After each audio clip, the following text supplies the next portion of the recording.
and welcome back to another episode here at The Damage Report. Very thrilled to launch into a legal-focused episode of the show with one of our favorite guests. Adrienne Lawrence returns. Adrienne, how's it going? Hey, it's pretty good. As good as can be. As good as can be. But yeah, we're moving along. We're hoping to get back to normal. I don't know, everybody says that, but that still implies that normal was good. Exactly. Like everybody's just trying to get back to where they were at. Maybe we could aim for better. But anyway, thank you for being here. Excited to get your take on a lot of news stories that are going around, including we'll be talking about Joe Biden's marginally shifted stance on what's going on between Israel and Palestine, a new challenge to Roe v. Wade that's worked its way up to the Supreme Court, the path that the Republican Party is going to take and what their base thinks about it, and Devin Nunes. It's like save the cheerleader, save the world for the right wing. They just want to stop Devin Nunes from being mocked on Twitter. That's like the most important thing to them. And so we're gonna talk about the lengths that they went to. And then if there's time to close out the show, the political question that is sweeping our nation: what animal could you beat in a fight and why? No, but really there's a poll and we're gonna talk a little bit about it because I think it says something about American men. Anyway, thank you everybody for being here, regardless of what platform you're on. Please hit the like button, share the stream so that people know that we're live. And as we go through this, if you wanna send us tweets, comments, super chats, things like that, we'll respond and see what's going on there. By the way, right after the Damage Report today, you can stay tuned, stay at twitch.tv/TYT for a special episode of Deep Dive with Jordan Ewell and Mariah Kaplan of If Not Now. Gonna be joining Jordan on Deep Dive immediately after the show. So that'll be available at twitch.tv/TYT just very shortly after the Damage Report. So lots to look forward to. And with that, Adrienne, are you ready to launch into this thing? Yeah, let's get it. Okay, everybody's excited to talk about the devastation being wrought in Palestine. Okay, we have been wondering when Joe Biden would do something about what's going on in Palestine. The more than 200 Palestinians who've died, the more than 50 children who've been killed. He is, after all, the leader of the free world and a guy who says he's gonna help us get back our soul. Well, he did kind of a little bit more than he did earlier. He spoke by phone with Israeli Prime Minister Benjamin Netanyahu on Monday. And after that, they put out a carefully worded statement saying that the president, quote, expressed support for a ceasefire. And so we were gonna say that, and then we're gonna launch into the commentary. But I thought, no, we need to read the actual statement. So it's gonna take a minute, but this is the actual statement that was put out by the White House after that conversation, saying, the president spoke today with Israeli Prime Minister Netanyahu. The president reiterated his firm support for Israel's right to defend itself against indiscriminate rocket attacks. So right off the bat, it's framed as focused on Israeli self-defense. That is the main topic. The president welcomed efforts to address intercommunal violence and to bring calm to Jerusalem. He encouraged Israel to make every effort to ensure the protection of innocent civilians. The two leaders discussed progress in Israel's military operations against Hamas and other terrorist groups in Gaza. The president expressed his support for a ceasefire and discussed US engagement with Egypt and other partners towards that end. The two leaders agreed that they and their teams would remain in close touch. So, Adrienne, what are your thoughts on this official White House statement? Well, for official statements, it seemed very lax and passive.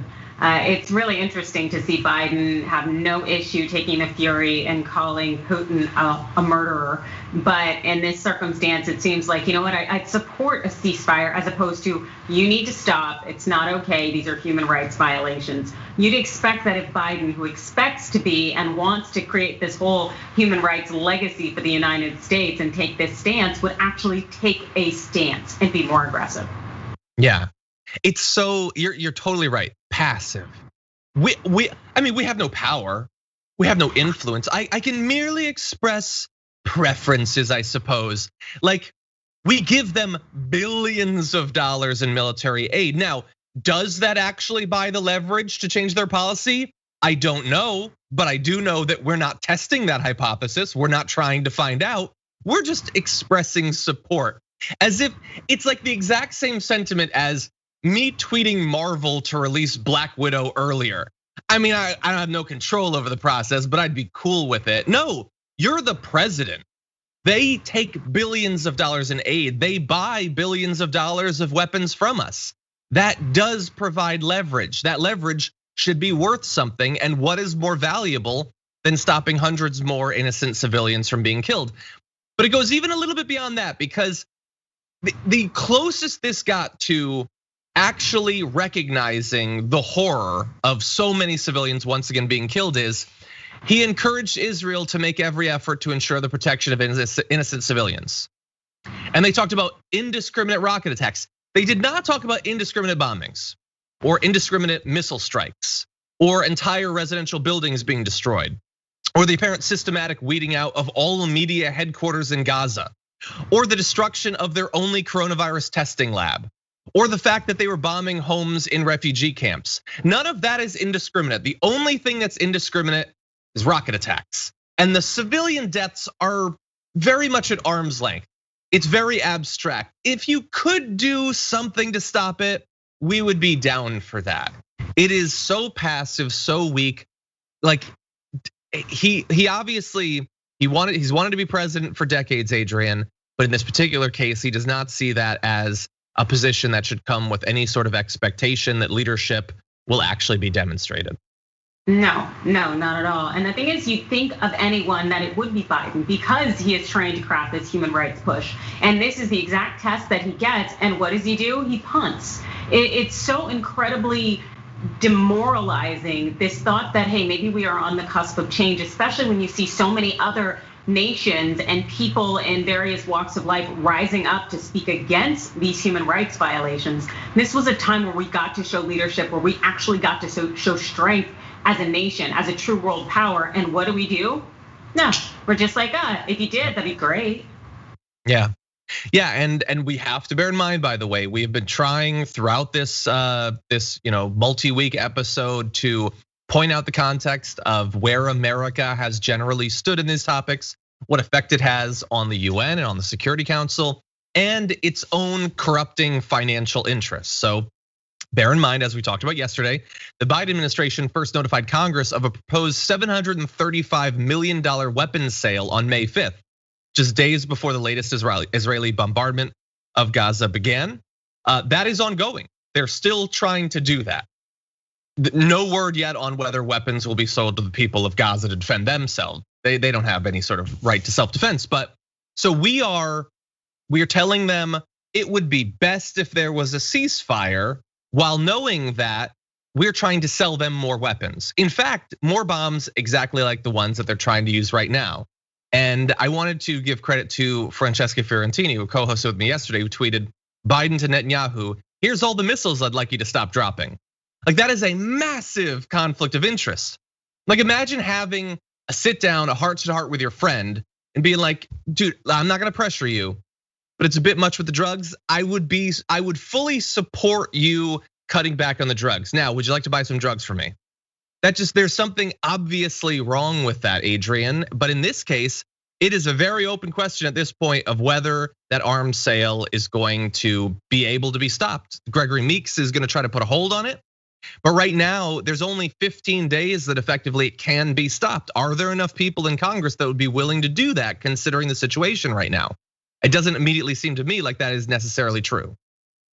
No, not at all. It is really incongruent with who we claim that we are, and it's absolutely absurd and ridiculous. And you know what? I wouldn't be surprised if it does go through, just because the hypocrisy under which we operate, it just seems to be never ending. 100%.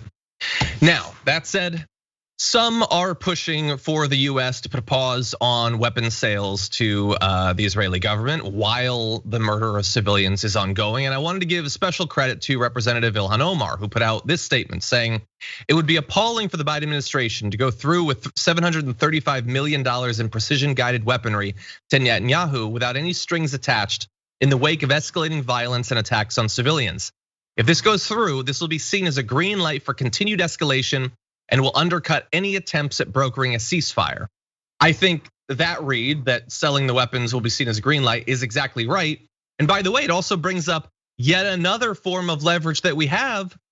He could, on that conversation with Netanyahu, say, hey, by the way, unless there's an immediate halting to the bombs, we're not gonna sell you anymore. Not now, not in the future. That is leverage that we have that we are, again, willingly not using. We are setting it aside, just continue the money, continue the arms sales.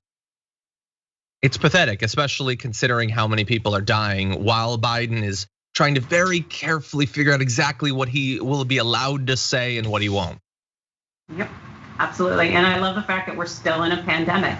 So on top of that, this thought that not only are people losing their lives, but they're exposing one another to more life lost. And just the thought that we are supposed to be out here protecting and saving human lives coming out of a pandemic. And what are we doing? Allowing more lives to be needlessly taken. It's just, it's astonishing. Exactly, yeah, as you say, during a pandemic. And like we said, the one clinic capable of doing coronavirus testing has at the very least been significantly damaged. There was already obviously the blockade that's been going on for many years. But now even some trucks that were able to come in and provide things like fuel and medical supplies to NGOs, those have also been halted, with the Israeli military saying that it's necessary to stop acts of terrorism targeting the trucks. That is very convenient, but it does mean that even less aid and energy and those sorts of things will be coming into an area that has already historically had a hard time getting it. That said, I want to read just a little bit more from Representative Omar's press release. She said, "We should be standing unequivocally and consistently on the side of human rights, holding all state and non-state actors accountable for their crimes, and using every tool at our disposal to end the violence and bring about peace. We should be affirming the right of all people, regardless of their faith, to have self-determination and equal rights. That includes both Israelis and Palestinians, because yes, Palestinian lives matter." And Representative Rashida Tlaib, who has given some great speeches about this, sort of forcing people to reckon with what's happening there in a way that in past Congresses we would not have had, said no more weapons to kill children and families, Joe Biden, enough. And that's great that we have these people that are taking this stance, but we are going to wait and see if it's actually enough. If people like Rashida Tlaib and Ayanna Pressley and AOC and others will actually be able to stop this. Just like that arms sale going through, it would be bad enough absent the conflict, because you would obviously worry what could someday be done with those weapons. But that would just be going to reload the conflict that's currently ongoing, that has already killed so many children specifically. Any other thoughts? Nothing in particular. I just am really proud of these individuals standing up and using their voice, because they are rallying our citizens here in the United States, as well as other people around the world, to continue to use their voice and uplift the fact that Palestinian lives do matter. And so by doing that, I think that hopefully that'll be enough pressure on Biden and other members in Congress to stop selling arms to Israel, but also to put some pressure on them, because it's not okay. Yeah, and by the way, really fast, just one final thought. Joe Biden came in and immediately, at least in some ways, not as much as initially it seemed like, changed our relationship with Saudi Arabia in terms of our willingness to support their war on the people of Yemen. We are at least temporarily cutting back on planned weapons sales, because those weapons were used to kill civilians. It just happened. He came in, he did it very quickly. In this case though, no, can't do it. We gotta think about it. Let's not be too hasty. It's really interesting how those two situations are so fundamentally different in Joe Biden's belief in his own power. Anyway, okay, so here's what we're gonna do. We're gonna turn to some very different news in just a moment. But before we get into that, I wanna read a few comments from the audience. I can't wait to read this poll. First of all, thank you to Bubbles BTS Bias for becoming a tier 1 member on YouTube and getting access to all of our emojis. Thank you for that. Bob Goodall says, Johnny Pie, you need to dance for 5 seconds when you start the pre-show. We need to see that. Thank you for the suggestion, but no, considering all the stuff around Ellen, I don't think that me dancing on the show would be appropriate. Anyway, Tim Anderson says, John, I had a dream this weekend that you were a zombie chasing me. You were really apologetic about it though. Well, that's nice. Thank you. Jacob Torres, welcome to the tier 1 YouTube membership, appreciate that. Forrest Dudley says, first time in a week that I've caught TDR live, been having to watch it back to back with main show all last week for over 4 straight hours of news a day. It would be draining if you, Jank, and Anna weren't so awesome. Well, I appreciate that. Thank you very much. And by the way, over at Twitch, stuff is getting deleted. Dave Schmidt, thank you for gifting a tier 1 sub, much appreciated. Tempo Dan gifted one as well. Thank you to Sparkle Dragon for resubbing for the 6th month, appreciate that. Chris Stew for 7 months, Faithless Dracolich for 6. Apparently you have a little bit of faith.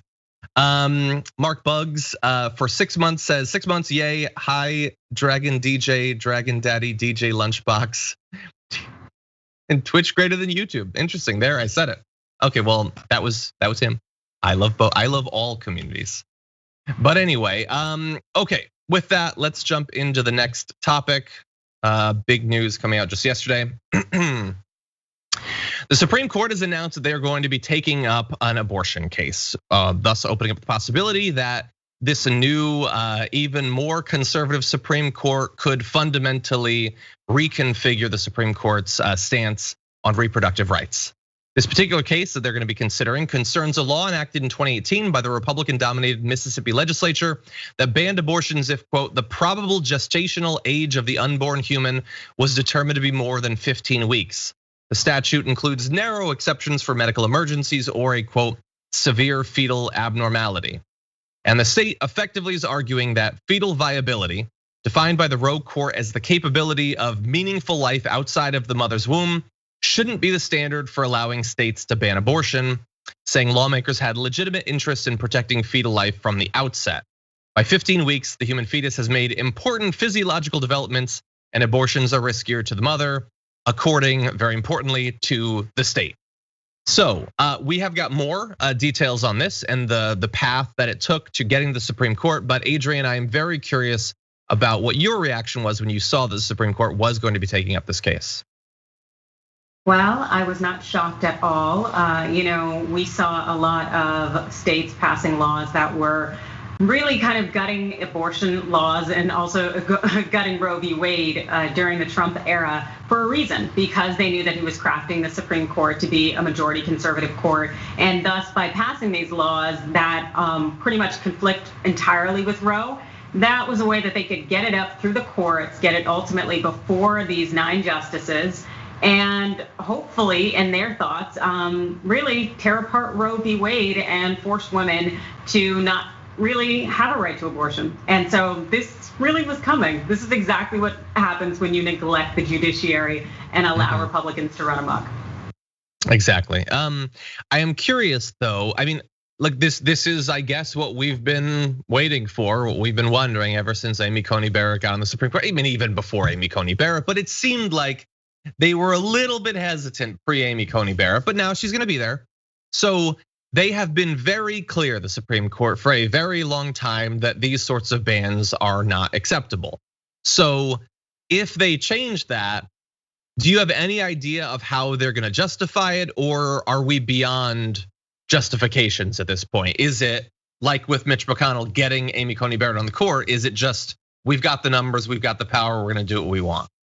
We got the numbers, we got the power, we're gonna do what we want. That's exactly what's gonna happen here. As we've seen recently with the US Supreme Court, the decisions that they've made have really flown in the face of precedent and have made that hard left that has absolutely nothing that is consistent with the line of cases. And so I wouldn't be surprised if they took that exact approach here when it comes to this case in particular. The fact is that we have people who are on the bench who are predominantly conservative, the majority is, and they want to change the laws. They want to change the tenor and everything that our country has worked toward, and they will do it by means necessary. So whether it is outright completely overturning Roe and saying we're in a whole new era, the will of the people, et cetera, or if it's by acting like Roe and pretty much all the cases that came after that don't exist, they'll do it. And they'll do it with a swipe of a pen. That's all. It'll be easy for them.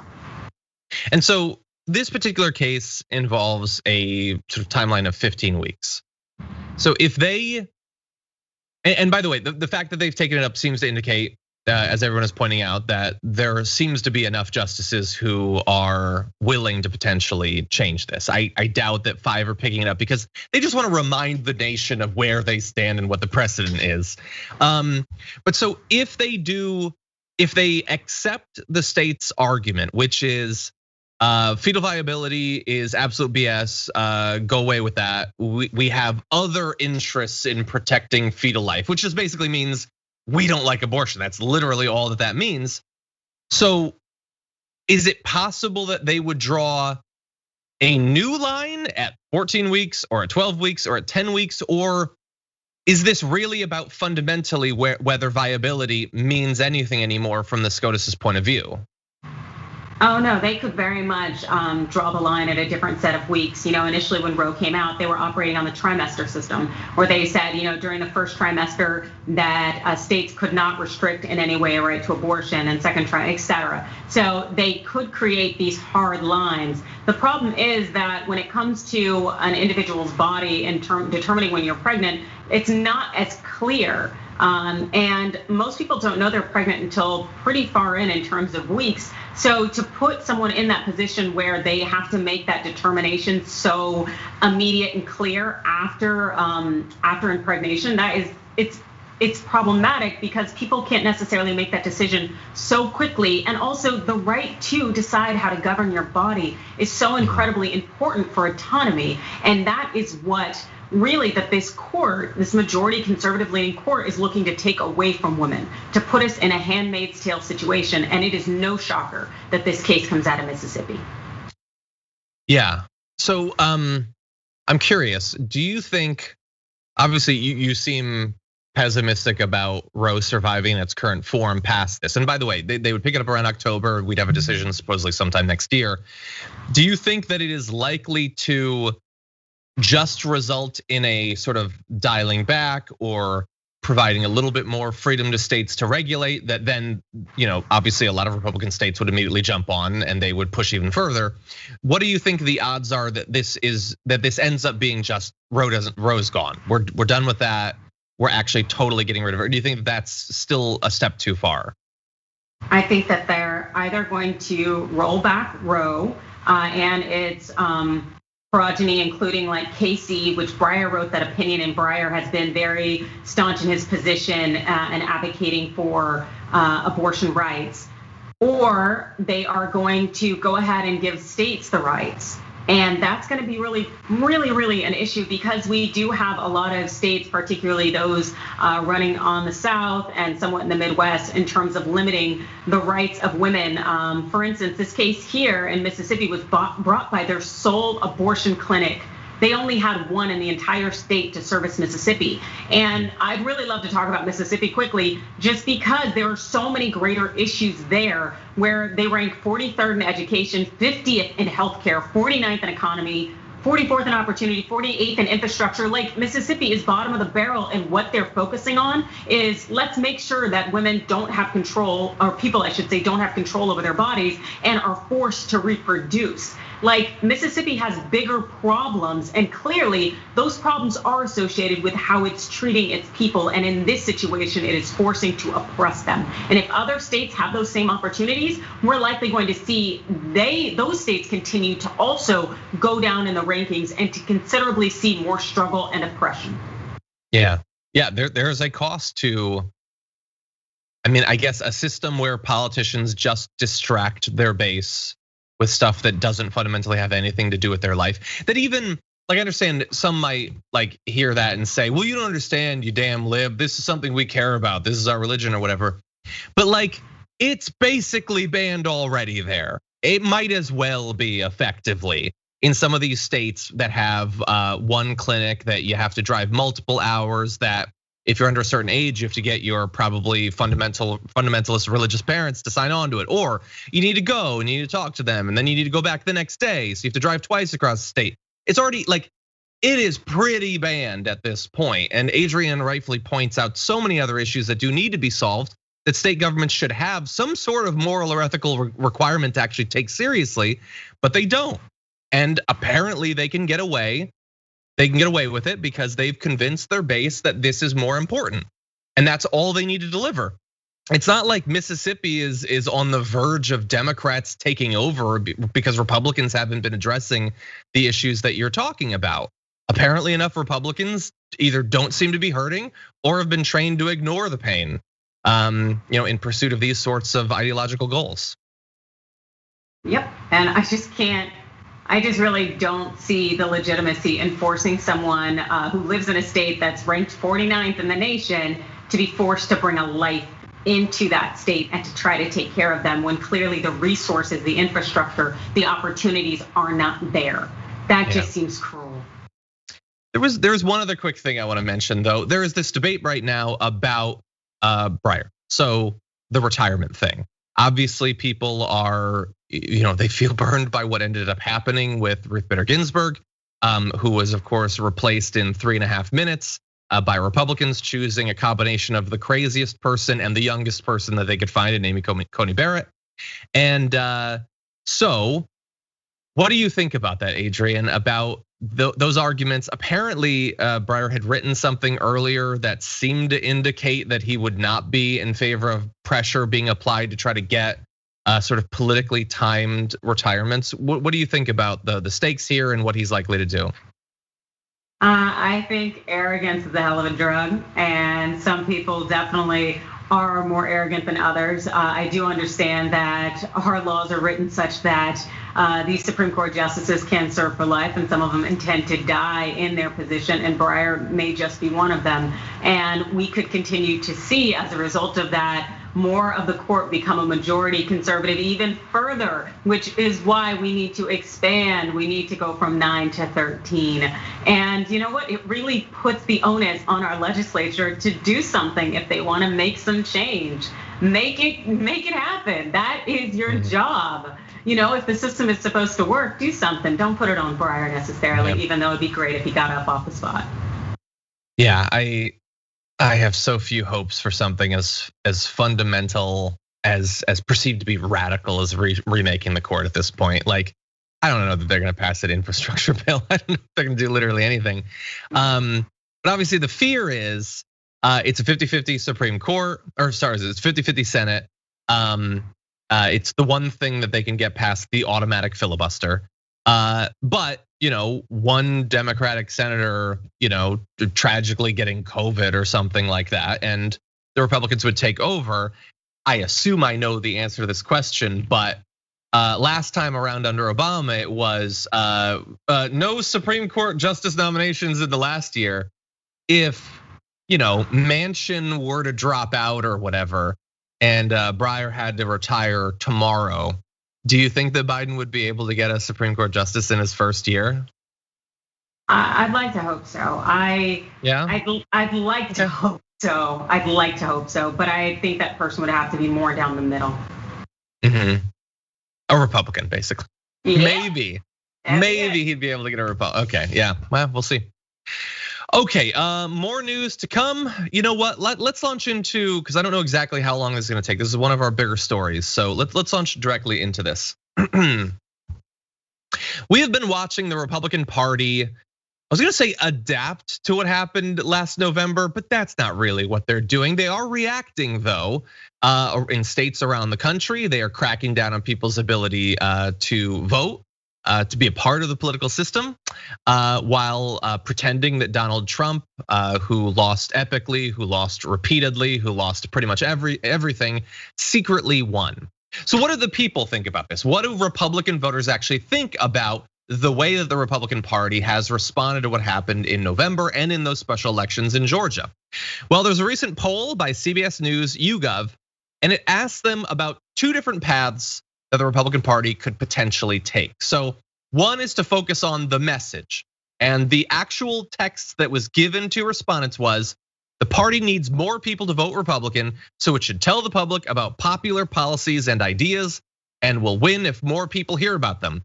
What I would refer to as politics. So that's one path. The other path is the rules. And the text was, the party already has plenty of voters, so it should push for changes to voting rules in the states and districts to ensure fairness, and will win once those changes are in place. So to be fair, they don't say in the poll they should really change the rules so less people vote. they try to make it a little bit more appealing. They used a version of the BS narrative that's being pushed by Republicans, that it's about fairness and not, dear God, people voted, we got to stop this. Well, when given those two choices between the message and the rules, nearly half of Republicans, 47%, chose the latter option. Just 53% preferred a strategy more focused on the GOP's message. So look, that is basically split, basically 50-50, but it is 50-50 between say things that are popular so people will like you and you'll deliver as a responsible political party, and just change the rules. You're good. You don't need to change anything. The party that lost Congress, that lost the Senate, that lost the presidency doesn't need to change anything. They just need to change the rules. Adrienne, what do you think about this? Oh, this is so in line with kind of what the Republicans have been doing. They would rather, not cater to people's needs and actually serve constituents, but let me go ahead and suppress others from voting. They are so incredibly corrupt. This is wild. Yeah, and I wish that you could somehow separate out all of what like Fox News and the Republican Party and Trump has been doing. Like if you just had the election and then there's none of all that, and then you just really sit down with the Republicans and ask, do you think that they need to change it anyway? So right now we don't have that. We have something that is muddled with Donald Trump's insane comments, and we'll get to a couple of those. What Fox News has been saying, they have been trained to believe falsely that elections are fraudulent all over the country.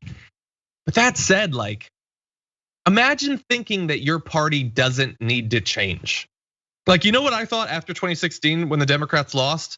They suck and they need to do better. And you know what I thought in 2020 when they won? They suck and they need to do better. Like all parties should be trying to deliver more for the American people. And the evidence for that, I would say, is the fact that people are suffering, that America has tons of problems. To be able to look out and say, no, you guys don't need to change anything. You're doing everything right.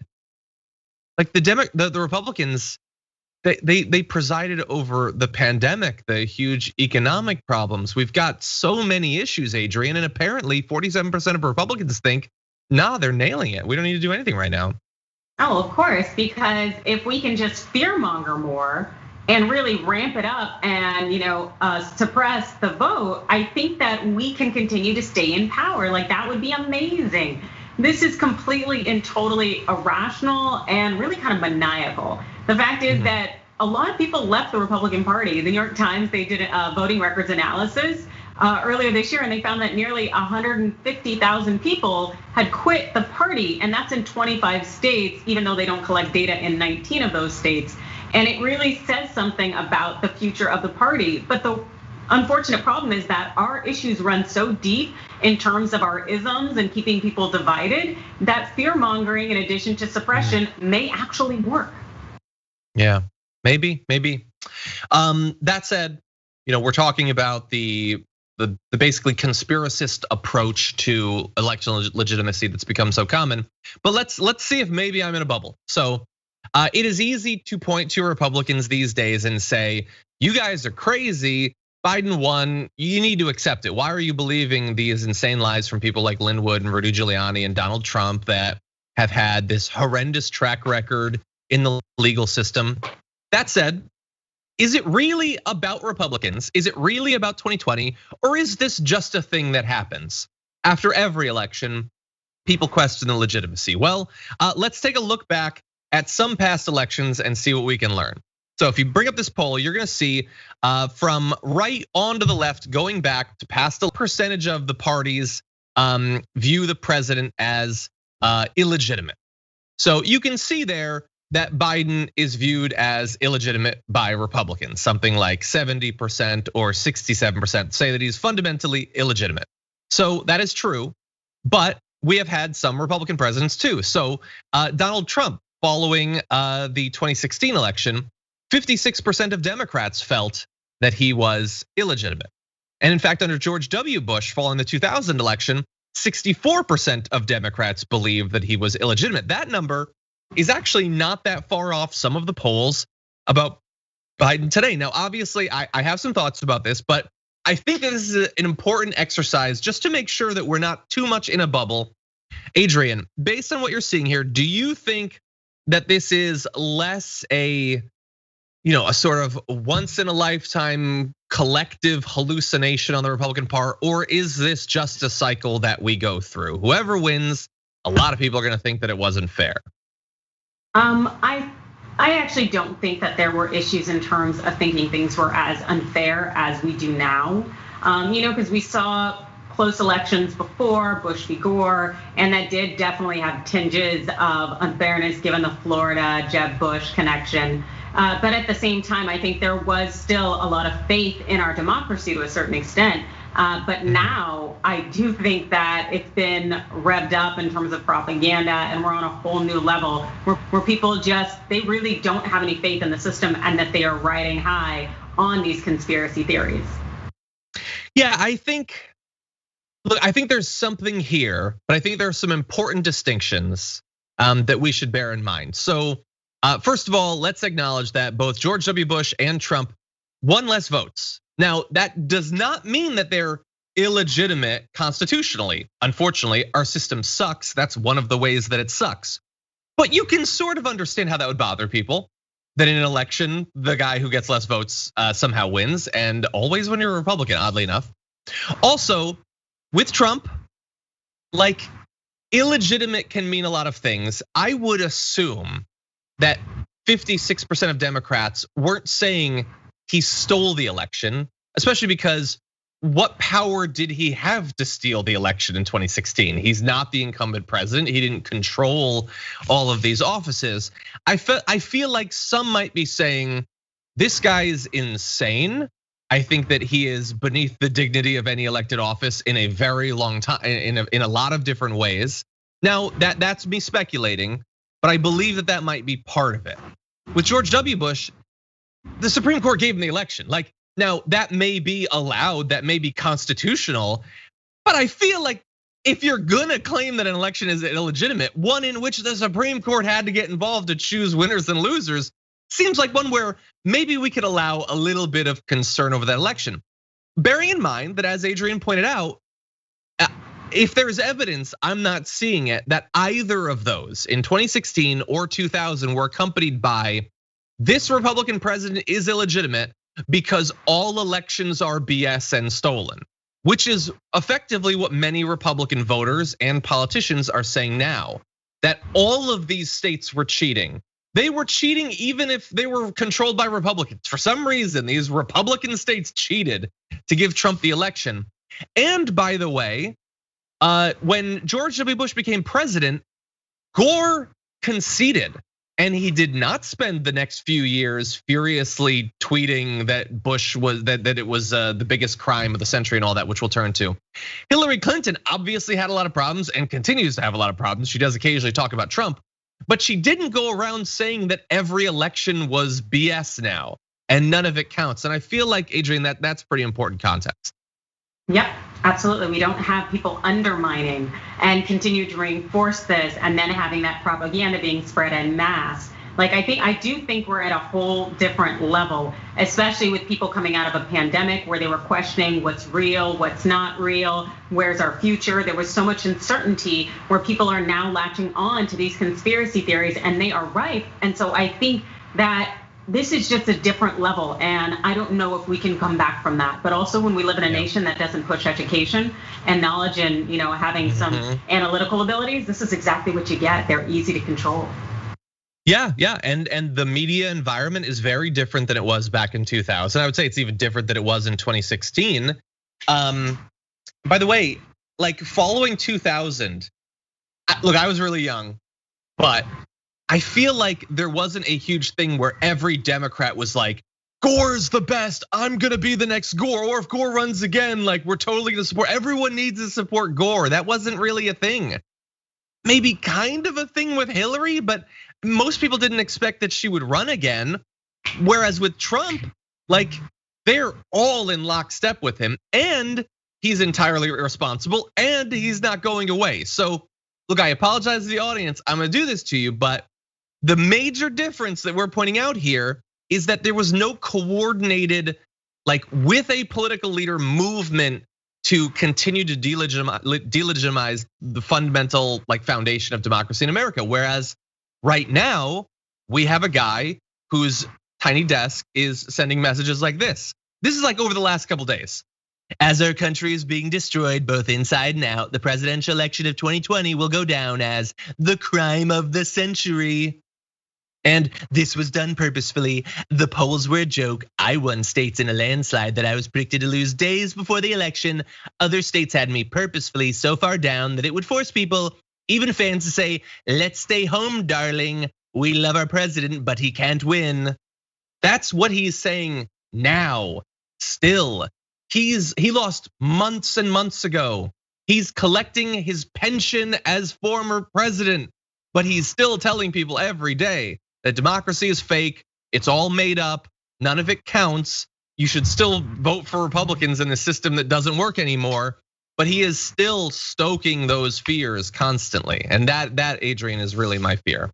Yep, and it's an absolute incredible problem because if people don't see the system in which they operate and that governs them as legitimate, they're more likely to push back against it and to engage in all sorts of criminality and criming. And as we saw on January 6th, that just seems to be maybe on the cusp of starting things, because we're gonna have all sorts of melee if we do not have people who have faith in our entire system. Agreed. Okay, we're gonna read a few comments and super chats and then jump into some other weird news. Let's see. Law School Stud says, that's amazing, says, John, take it a step further. The mass murder of Palestinians is exactly why the US is selling Israel weapons. I believe that there are some easier to identify. We want the money. We want the money and we want Israel to support us. I don't think that Biden is yes, bring it on, murder them. Now, is there a massive moral difference between being thirsty for the deaths and being totally apathetic as to whether they're killed? At the end of the day, perhaps not. The bodies pile up the same way, but yeah. Anyway, I'm not quite there. We are allowing more than enough evil acts. Okay, let's see. Miasa Dragon says, and this is in all caps. Gotta tell you, Dragon Daddy, I for one really appreciate the work you do. Love it when you go off on stupid validation in case you forgot. I think that's stupid vacation. Wait, what I mean to say to John was that I like the way you go off on stupidity, and the validation line was something of an inline joke. I validate you. Okay, well, I thought I was being attacked. Thank you for the clarification. I thought that was a reference to the vacation I'm about to take. Anyway, Kenny from Philly says, can we get a dancing Dragon Daddy for 500 likes? You cannot. But thank you for the super chat though. Keep pushing. Jackson Kissling says, just emailed my congressman, Dean Phillips, Minnesota 3rd District, to ask him to oppose the sale of arms to Israel. Asking other Dragon Squad to join in. Love arbitrary dragon. That is a great point. I worry how much our elected officials can still be influenced by stuff like that, Adrienne, but we do have to at least try. We can't, it's not all on Representative Omar to put pressure on them. She needs support. Yes, absolutely. She needs people behind her because this isn't an easy issue. And also it's you're kind of going up against so much. Yeah, it's very difficult. Totally. Franklin Sharpslicer says, is this a poem? Yes, okay. The Kirk maneuver means change the data if the scenario is a no-win. What a way to erode within. We have 3 years to figure how to cover our rears. If we don't, it will be a sin. Happy Hump Eve, thank you. They're gonna waste the 3 years. Arthur says, do you think Gore actually won the 2000 election? I do, only because I don't trust Florida Republicans, to be honest. Look, it was before my time in terms of following day to day. I'm assuming it was before Adrienne's time too. I wasn't that was the election before I was paying attention to politics on a daily basis, but that is what I have read and I trust it. But anyway, it's sort of a moot point. It was 20 years ago. Okay, Wasabi Dragon gifted a tier 1 sub. Thank you for that. Samuel the Kind Dragon gifted 5 tier 1 subs. Thank you for helping to expand our community. My name is Tiff. Subscribe for the 11th month, almost at that year mark. Jeez, it passed by so fast. Power of the Dragon people subscribed for 3 months. It says more Bezos bucks. Thank you for that. Sean Kirby hit 7 months and says, on this, my 7th month of subscribing, let's hope that there's a single day soon where the world doesn't burn. I feel like there were a couple of days this year where the Capitol wasn't invaded, Palestine wasn't yet being bombed, and I feel like there were 1 or 2 days without a high-profile act of police brutality and murder. Not a lot, but there were maybe a couple. Anyway, okay, had a couple of good days when new episodes of WandaVision came out. But anyway, okay, with that, let's jump into the weirdest news of the day. That needs an intro. Oh, Devin Nunes, what have you done? How cool of a guy must you be to receive so much protection from Republicans? So here is the news that we're gonna discuss today. Newly revealed, New York Times, the Justice Department under President Trump secretly obtained a grand jury subpoena last year in an attempt to identify the person behind a Twitter account dedicated to mocking Representative Devin Nunes of California, according to a newly unsealed court document. So this is like, and by the way, this is not Devin Nunes' cow. This is a different account that mocks Devin Nunes on Twitter that also has been targeted by the former Trump administration. So Twitter appears to have immediately been suspicious about the legitimacy of the request because obviously the user of that account, the filing said, quote, appears to be engaged in clear First Amendment activity, discussing stances on current events, government policies, and one elected official in particular, Congressman Nunes. And they were so suspicious that when they pressed the Justice Department for an explanation, the filing said, the government said the subpoena was part of a criminal investigation into a possible violation of a federal statute that makes it a felony to use interstate communications to threaten to injure someone. But the government refused to point to any particular tweet that made a threat. And ultimately, the Justice Department withdrew the subpoena this spring after President Biden took office. This was, I believe, filed on November 24th. So Trump had lost re-election. He was trying to overthrow the US government, but still making time, or at least his Justice Department was, to try to unmask a rando on Twitter who was mocking Devin Nunes. Adrienne, is there anything to this, their case about trying to stop someone from interstate blah, blah, blah? Is there anything there? So I can't speak to whether there is something specifically there, but I can tell you my thoughts are no. That this was probably some kind of veiled effort to get information on someone so that they could potentially harass them or maybe shake something out of them. But this is something that's pretty scary in terms of Devin Nunes and co. and the Department of Justice abusing their power to try to pierce the veil of Twitter handles and figure out who people are. And as someone who's a licensed practitioner here in California, I can write subpoenas, I can issue subpoenas. And so a lot of us have the power to do that, but to have the Department of Justice use its power, you know what? We should be grateful that Twitter had its legal counsel willing to stand up to this and could use its resources, because otherwise we'd all be potentially in trouble. Yeah. Okay, I didn't know that you had that power. I will tread more carefully in the future. But yeah, I just don't get it. Like, Twitter has people who mock other people. Some of them are the absolute worst. And at its worst, social media is a venue for people to fairly anonymously, without any consequences, send violent threats, rape threats, general unrelenting harassment. This account doesn't seem to be one of those. I looked over it. Like, yeah, post some messages about Nunes.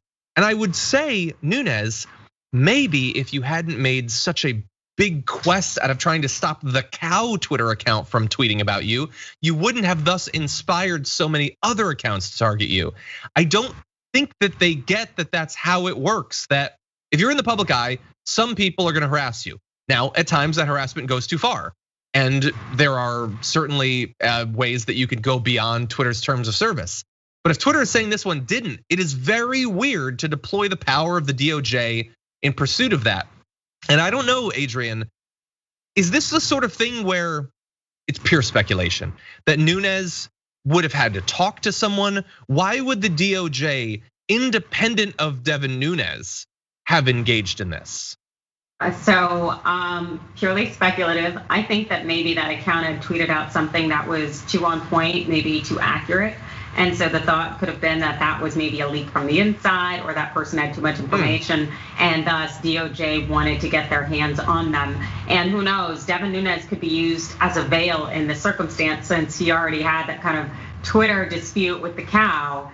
So they might just be using that as a suggestion, but they actually are thinking, hey, no, we need to figure out who this person is, and we need to do this now. Yeah. Interesting. Anyway, finally, a couple people reached for comment on this. Spokesman for Mr. Nunes did not respond to a request for comment. I feel like you should have to, kind of like I just mean in terms of like the universe should force you. Like, this is pretty big, and you got nothing to say about it. Anyway, a different Devin Nunes did respond. This is Devin Nunes's alt mom, the actual account that was attempted to be unmasked by the DOJ, saying, "This is the closest thing I'm gonna get to a Mother's Day card." That's the sort of content that the Twitter account is putting out. And they tried to shut it down, or at least scare them away. Anyway, weird news. Okay, that said, let's turn to potentially even weirder news. Bill Gates and his unfortunate buddies. Bill Gates was recently announced would be getting a divorce from Melinda Gates. And pretty much every day since then, we have found out a lot of really bad information about Bill Gates, about things that he's said, things that he's done, and people that he's spent his time with.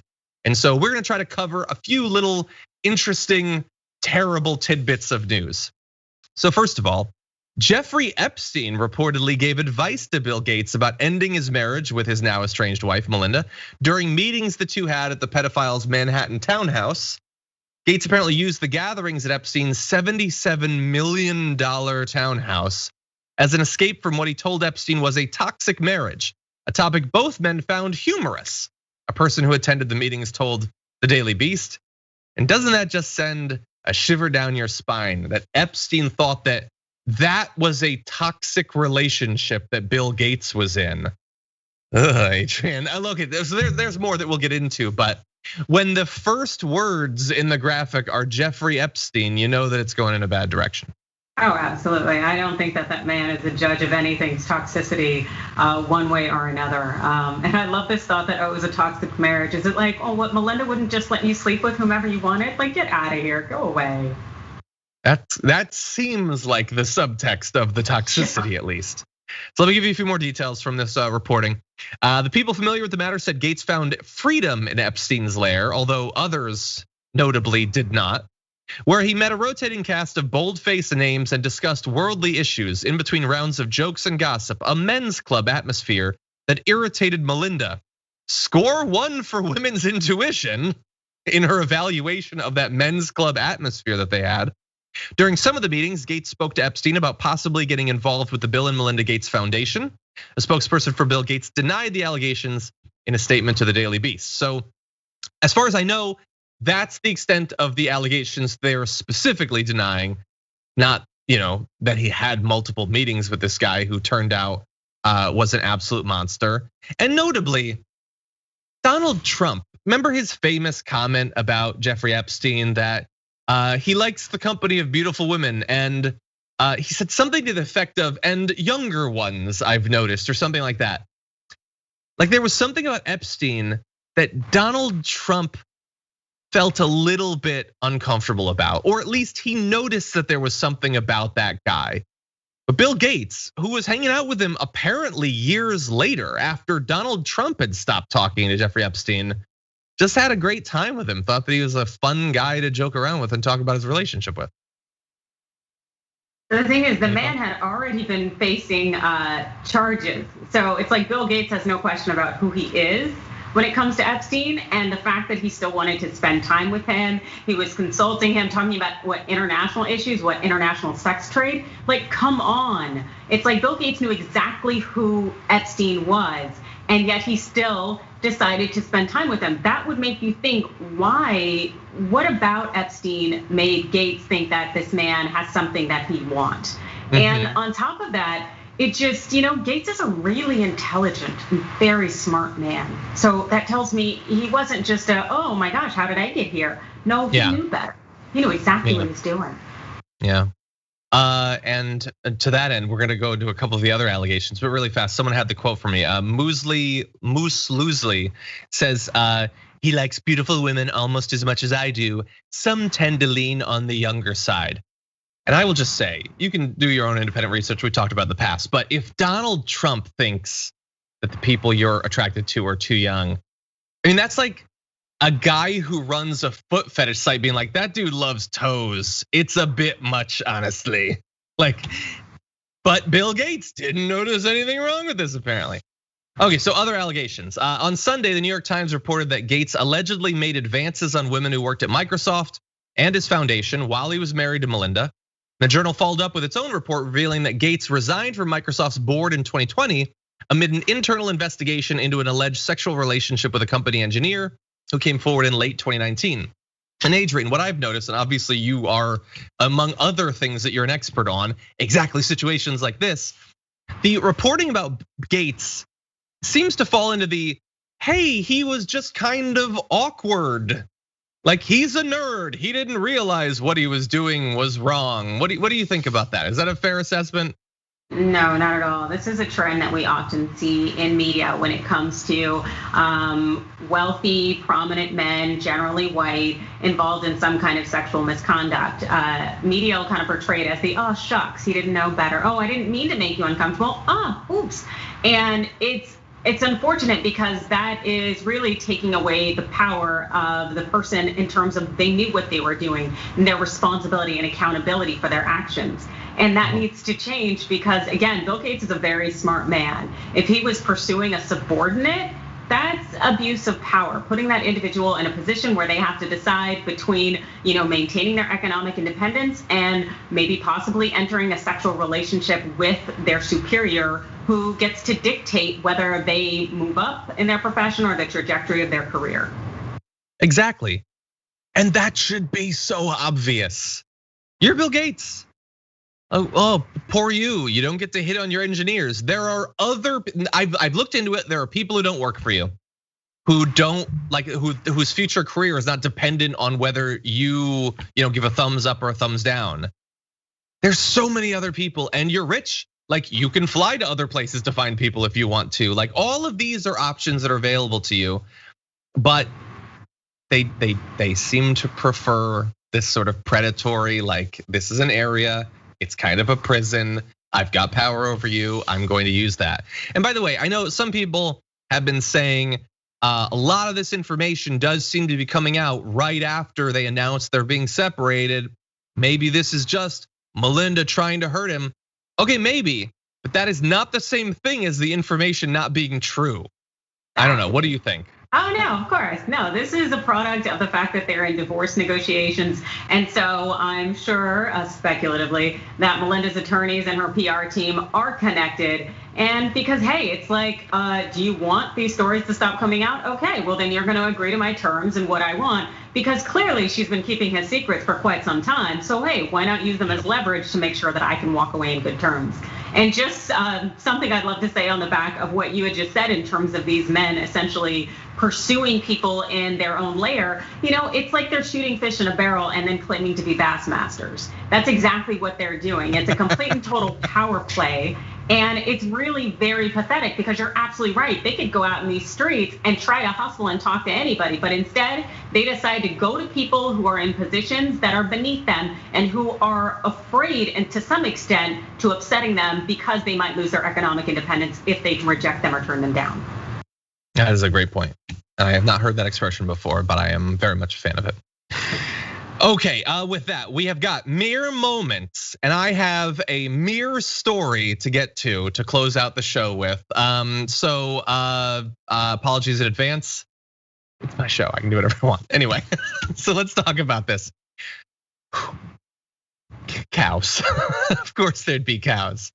Okay, so I saw this poll going around on Twitter. I'm a big fan of YouGov. They do a lot of political polling. They also do a lot of polling of things that are very much not political, but that does not mean that we can't learn something about people through it.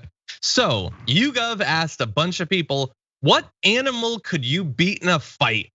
Compared to women, men feel most able to take on medium-sized dogs and geese. So you're seeing here on this chart, and it's available at YouGov. an increasing percentage of both men and women feeling that they could take on animals. Starting off with apparently people are more scared of a grizzly bear than a lion. I think it's pretty much a wash. All the way down to a rat. And Adrienne, there are a few notable things that stand out, including that there is a difference between men and women, with the only case where women feel more capable of taking out an animal is with a lion. 8% of women to 7% of men. Why specifically with the lion, do you think? You know what? I didn't actually realize that, and I remember posting that that chart. I have no idea. Anybody who thinks that they can take on something that probably moves quicker than you, weighs more than you, I just no. It's a no for me. I have no idea. Maybe it's like we've learned a lot about lions from movies like The Lion King, and like we all sort of get that like the male lion is the lazy one, it doesn't really do anything, and the women, maybe it's like I'll teach him just like the female lions do. Maybe, I don't know. Yes, no. I'm just trying to say, let's not do this, especially people thinking that they can take an elephant. How would that even work? Like the head of the NRA took like 4 shots to kill an elephant. You're not gonna punch it. You can't take a grizzly bear, you can't take a lion, you can't take an elephant. Gorilla, no. You can't take these animals, people. And I know some people, this is like the Joker thing. Some men just wanna watch the world burn. I get it. Stop doing that. Polls are serious things, and I wanna be able to believe the results. So answer them seriously. Don't say you can take a grizzly unless you really think you can take a grizzly. Now that said, Adrienne. What? Where do you cap out on this chart? Like starting at rat and moving up, what can you do? I'm about at medium-sized dog. Like that's where I check out. The thing is, like I was mentioning, my one good move is going for the eyes. Like I just go straight for the eyes. I'm a gouger. And so I think that generally anything I can get around eye level with my hands, I think I could get it. Yeah. Regardless really of size, but at the same time, if it's just gotta be, knuck if you buck, it's gonna be a medium-sized dog. Yeah. Yeah. I just imagine that scene with the mountain and the viper, except to you and a goose. That's horrid. Yeah, What about you? I guess I would say medium-sized dog, but I don't want to fight a medium-sized dog. I love medium-sized dogs. Oh, those dude, it's either you or the dog. No. We're not gonna play like the yeller. No, it's time to throw down. It's you or the dog. No, I think that I would just present my throat and being like, you're a good boy, take it. Just take a chunk out of it. That said, a rat, I think I could take a rat. Yeah. Now, one of the interesting things I saw really fast is the huge difference in king cobra responses. Men really do think they can take down a king cobra. Women are very, I think, honest about that. And basically, the main reason I wanted to show this chart is there's something wrong with American men. You're not taking any of these animals. You'd tap out from a cat. This is for most, like we're not made that way anymore. And it's perfectly fine. We don't need to be, but I think it's important to be honest with yourself about your capabilities. And this chart, more than almost anything else, proves to me that we are not. The Fight Club Dunning-Kruger up in here. Anyway, I am curious what all of you watching would answer though, and we have a simpler poll. So you can head to tyt.com/polls, and you can see what animal could you beat in a fight. And we've given you a lot of options. You've got your goose, you've got your kangaroo, you've got your chimpanzee. It's sort of like a cousin fight. You've got your eagle, if you really want to stick it to America. Your ostrich, if you can find it, it might be hiding, and a house cat. And let's see. I'm assuming that's sort of ranked, but anyway, we're gonna give you those responses tomorrow. So definitely stay tuned to Big News Wednesday. We'll give you the responses there. That said, Adrienne, thank you for 2 things. Thank you for your perspective and your expertise, and also for humoring us with our nonsense. Thank you. Thank you. And where can people see more of your work? You can catch me TYT Overruled on Rebel headquarters on the Rebel HQ channel on YouTube and Facebook, and you can catch me on Twitter at Adrienne Law, Instagram at Adrienne Lawrence. Thank you so much, Adrienne. Have a good one. And for those of you at home, let's see, a couple things to take care of, including an announcement to you tier 3 YouTube members. It is almost that time of the month. That sounds weird. No, normalize it. It's that time of the month. We're about to do our tier 3 member Q&A. So that'll be this Thursday, 5/20 at 12 p.m. Pacific time, 3 p.m. Eastern time. There is a post up on the community tab on our YouTube channel where you can go and you can post questions. There will also be a tweet that I'll be tweeting out, and there'll probably be an Instagram post. Maybe we'll get Sophie to make a TikTok or something. Anyway, there's a lot of different places where you can post questions. And what we do is we meet up for like half an hour, 45 minutes, and we just talk about politics. We talk about other stuff. No stories though, just about whatever you want to talk about. And it's one of the perks that we give to our tier 3 members who give us a little bit more financial support, let us do some of this special content. So that is available. By the way, if you become a tier 3 member, you not only get access to those monthly Q&As, as well as the top 10 list every Monday, but you also get access to the back catalog of probably something about 4 Q&As we've done now. We've talked about everything from what's wrong with Rand Paul to my nonsensical fantasy novel and everything in between. A lot of TV, a lot of video games. That tends to be what people want to talk about, and I love it too. So that's all available. Also, again, heads up that there's other content coming to you soon on Twitch, including later today. You can go at 10 p.m. Eastern time, 7 p.m. Pacific time on a trip to Woznia. It's not really that safe to fly, so why not take a digital trip to Woznia? Hang out with Woznia Lambre over on Twitch and have a lot of fun there, him giving you his perspective on news and entertainment. Another reminder that deep dive is coming up in less than 30 minutes. Jordan Ewell is gonna be at twitch.tv/TYT with guest Mariah Kaplan of If Not Now. That should be a lot of fun. But before we go, and before that happens, let's read a few more super chats. Dragonheart says, but they don't want to pay for childcare or public school. I think a reference there to the abortion story. Exactly, they talk about having their special state interest in pre-viable life, but not post-birth life. At that point, just do whatever you can. Arthur Ashbrook says, can Brighton do anything about it? I think that's can Biden do anything about it? It's probably an autocorrect thing, maybe about Israel. But yeah, I sketched out a few things that I think he can use our massive military and economic leverage on, and he's choosing not to.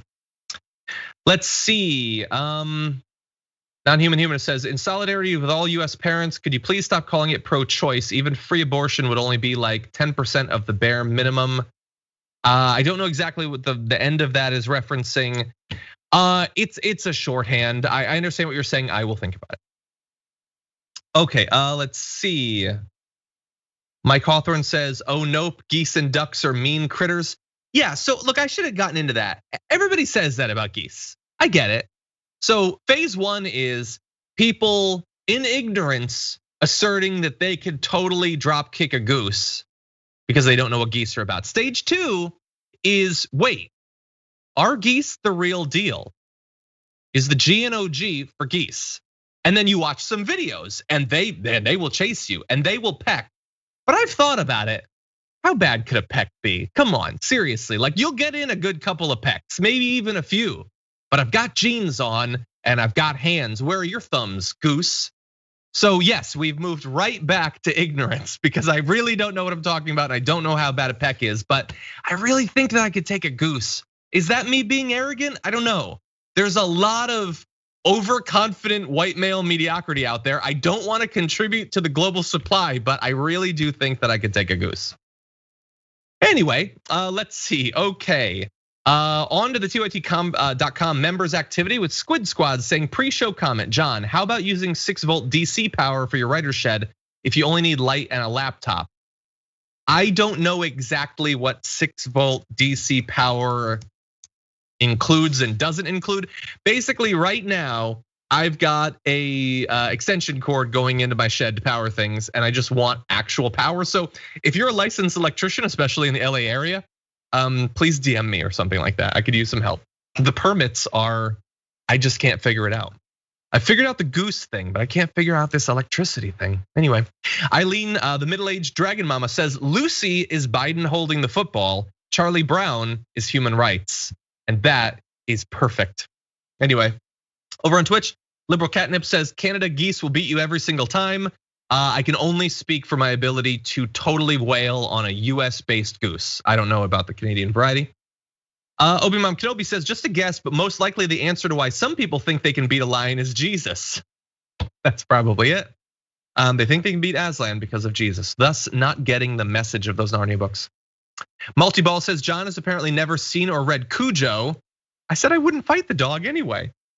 Alien Sock Puppet said, I had to fight a cat naked once, scary, but I won, rawr. I kind of wanna know more and yet I really don't. Spartacus DeVille says, I fought a goose, but not by choice. That's unfortunate. Tempo Dan says, I'd fight a sloth, no sweat. I've heard that they're actually fiercer than they seem. Jaded Zombo says, maybe a coyote. They've already been through a lot. And Morphalin with the comment of the day, animals are innocent. I leave them alone and they leave me alone. I think that is something we should all aspire to. What else should we aspire to? That is a viewing deep dive, which is coming up very soon. So head over if you're not already there, or stay around if you're already at twitch.tv/TYT. Jordan Yule is coming up soon. But until then, stay safe out there, stay sane out there, and we'll see you soon.